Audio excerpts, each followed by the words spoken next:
Yo pues soy parte del debate en la Comisión Primera. Hay unas diferencias entre lo presentado a la plenaria y lo que discutimos nosotros, que quiero que Temístocles, el ponente coordinador, nos aclare. Indudablemente, la primera pregunta que surge ante cualquier reforma es ¿para qué? ¿Cuál es el objetivo? Eso ordena, le da la coherencia al resto de artículos, a la filosofía misma del proyecto.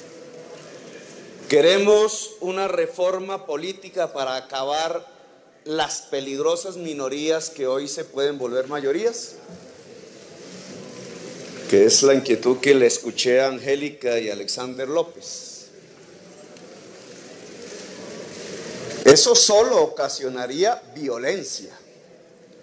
Todas las veces que en Colombia, en su historia, se ha querido usar un poder mayoritario para exterminar una minoría, la respuesta no ha sido sino 2 siglos de guerras permanentes. Me extrañaría, lo lamentaría de verdad por el país que la plenaria del Senado tuviera ese objetivo. Solo miren Brasil.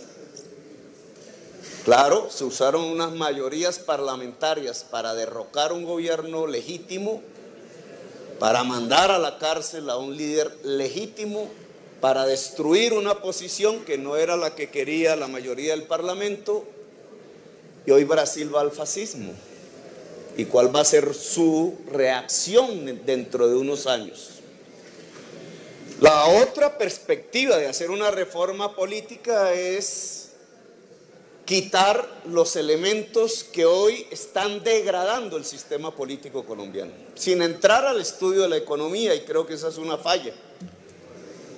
Y Roy tiene razón de palabra en que lo que está degradando el sistema político colombiano es la compra y venta de votos. El hacerse elegir a partir de manipular el elector, subyugándolo, quitándole su potestad demandante en la democracia. Todos aquí sabemos que comprar decenas de miles de votos para una curul y peor para una presidencia implica decenas de miles de millones de pesos, millones de dólares, y las fuentes de esos recursos líquidos solo se encuentran de 2 maneras: o el narcotráfico en cualquiera de sus versiones o el robo del erario. Todo eso se llama corrupción. La base de la corrupción es la compra y venta de votos en lo político. Luego, lo que quisimos, espero no con ingenuidad, hacer en la Comisión Primera es otorgarle este segundo objetivo. No irnos a ver cómo 2 partidos se quedan con el poder, como en el Frente Nacional, sino cómo se destruyen los mecanismos que permiten la compraventa del voto en Colombia, que hace que la mayoría de los que venden el voto hoy creen de buena fe que esa es la política, que así es. Las propuestas hasta ahora consignadas, en mi opinión, pero dependerá del talante de la plenaria y de los días que están por venir, van encaminados a quitar la maquinaria de compraventa de votos en su forma más tradicional. Indudablemente, si no hay voto preferente, no hay campañas individuales, hay campañas partidistas de movimientos o de grupos significativos de ciudadanos. Eso per se eleva la calidad de la política en Colombia. La eleva. Claro, puede haber partidos que se dediquen a comprar votos. No es que se elimine por completo el mecanismo, ya lo veríamos, pero de entrada es mejor, tiene más calidad una política construida sobre la base de organizaciones colectivas programáticas que campañas individuales y o familiares que quedan enredadas en un mare magnum de plata sucia, cocaína, sangre, pero no de programas, ni de ideas, ni de propuestas.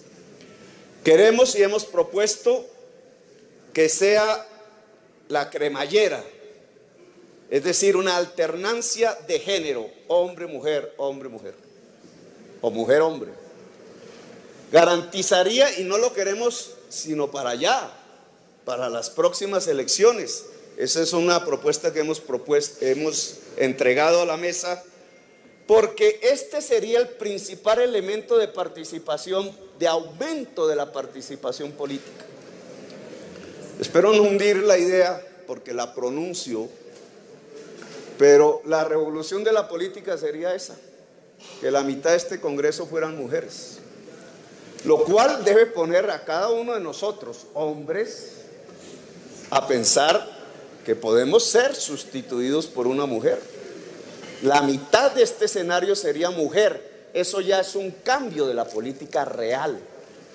Sean mujeres de derecha, algunas he conocido aquí, de izquierda, de centro, de lo que quieran, de la vida, representarían un cambio político real en el escenario colombiano y un aumento de la participación política de la sociedad colombiana.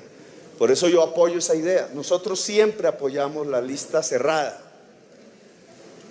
Se ha discutido aquí 1 y 5 y 10 veces, no sé cuántas veces, y nunca ha prosperado, pero mi posición en los 15 años que fui senador, congresista, es apoyar la lista cerrada para eliminar la figura de la maquinaria política individual o familiar. Ahora, si es con alternancia de género, mejor, porque esa sí sería una revolución en la política colombiana. Eso implica un cierre. Indudablemente las listas cerradas para su configuración necesitan de un evento democrático, no de la decisión de un jefe. He ahí un problema. Nosotros lo que haríamos son consultas populares para ordenar la lista. Pero también necesita que el sistema tenga una salida, porque se puede cerrar como se cerró en el Frente Nacional con tan lamentables consecuencias. Y esa salida la dan los grupos significativos de ciudadanos. La posibilidad de participar si no se está en ningún partido de los vigentes. En el proyecto aquí, no en la comisión, se plantea el 1% del censo electoral. Me parece demasiado. Nosotros propusimos más bien que le quitaran los instrumentos financieros que son requisitos para inscribir candidaturas. En la mayoría, en muchos municipios, no hay ni banco. ¿Cómo van a tener una póliza de seguros por una cuantía de 200 millones, etcétera? ¿Cómo se va a poner la política en Colombia bajo el arbitrio de la banca privada del país? Eso no es democrático, eso no sirve. Por eso pedimos que se quitaran ese tipo de obstáculos en la inscripción de candidaturas para grupos significativos de ciudadanos por firmas. Pero le sugerimos al ponente Temístocles, coordinador, que no ponga el 1% del censo, porque lo eleva a una cuantía dificilísimo de alcanzar, 340,000 afiliados, que ningún partido político aquí tiene. Y entonces se cierra el sistema, y al cerrarse el sistema empieza a ebullir por la presión, a romperse por la fuerza. Otro elemento que nos interesa aquí que tengamos en cuenta es el Tribunal Electoral, porque de nada sirve un mecanismo relativamente bueno de ejercicio de la política si el que escruta elige. Y entonces viene una discusión que tampoco estaba en la plenaria, en la comisión primera. En la comisión primera lo que decidimos es que el Tribunal Electoral sea jurisdiccional, es decir, pertenezca al Poder Judicial, no elegido por el Congreso ni por sus fuerzas políticas. Como autoridad electoral con la fuerza suficiente para realizar incluso las investigaciones sobre delitos electorales, la compra del voto. La ponencia trae un Consejo Nacional Electoral Administrativo. Es decir, se dividen las funciones. Esa idea se la escuché a una magistrada del Consejo Electoral. Continúe, senador. Las funciones jurisdiccionales del actual Consejo Nacional Electoral deben ser de jueces. Los magistrados, que hoy mal se llaman magistrados, no son jueces. Por tanto, el Tribunal Electoral queda en el Poder Judicial con sus funciones jurisdiccionales. Esta proposición la presentó el senador Lara y fue aprobada así. Pero la magistrada dijo, las funciones administrativas no deben quedar en el Poder Judicial. Y creo que eso llevó al ponente a crear de nuevo el Consejo Nacional Electoral, pero con 3 miembros y elegido por el Congreso, con funciones netamente administrativas, no jurisdiccionales. Pero me parece que repetimos el error. Puede haber un Consejo Nacional administrador, pero que no sea de fuente de las fuerzas políticas. Puede tener otro origen. Pensémoslo, porque además eso se trata de hacer proposiciones, pero que no sea la fuente del árbitro electoral, ni en su instancia administrativa, ni en su instancia jurisdiccional, el Congreso de Colombia, es decir, las mayorías políticas del país, rigiendo los destinos de toda la política del país. No me parece democrático, no es bueno. Esto no se tiene que mirar, y esto sí tendría que ir a la primera visión de si se piensa arrasar minorías, con mirar una reforma constitucional desde el punto de vista de la coyuntura. Por eso nunca estuve de acuerdo con la reelección allá cuando alguien se beneficiaba con la reelección en el mandato mismo. Reelección o no reelección son... Continúe, senador. Voy a hacer que por hablar de este tema usted me ha suspendido la palabra.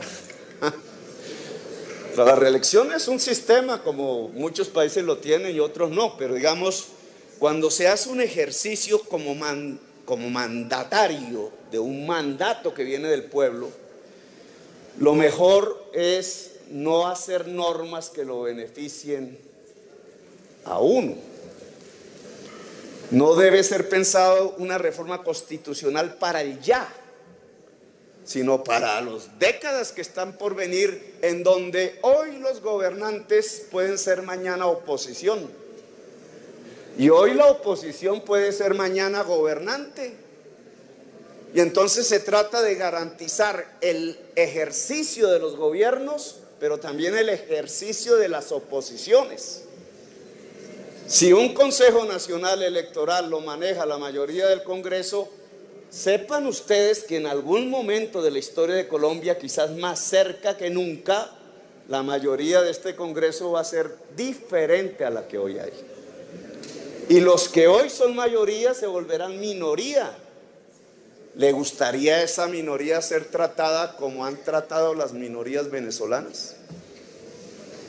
O mejor garantizamos de consenso y pensando en décadas, incluso cuando ya ni estemos, que existan tales garantías institucionales en Colombia que se pueda gobernar de acuerdo al mandato popular, pero también se pueda ejercer la oposición libremente de acuerdo al mandato popular.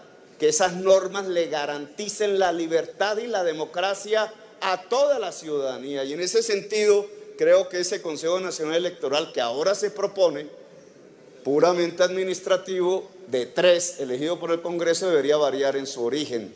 Le propongo al ponente Temístocles que con sus ponentes, claro, como miembro de la oposición que soy, que cambie eso. Porque a mí sí no me gustaría ser gobernante y tratar mal a mi oposición en ese momento. Esa oposición debe tener garantías, o al que sea el gobernante o la gobernante de Colombia. Gracias, señor presidente, muy amable. Esta plenaria va a determinar el rumbo. Claro que se puede ir hacia extinguir minorías, y ya nos expresaremos obviamente en contra. Pero yo los invito a todas las fuerzas políticas aquí, es más bien que tratemos de elevar la calidad y la transparencia de la política en Colombia. Gracias, muy amables. A usted, senador, tiene la palabra el senador Luis Fernando Velasco, también ponente del proyecto.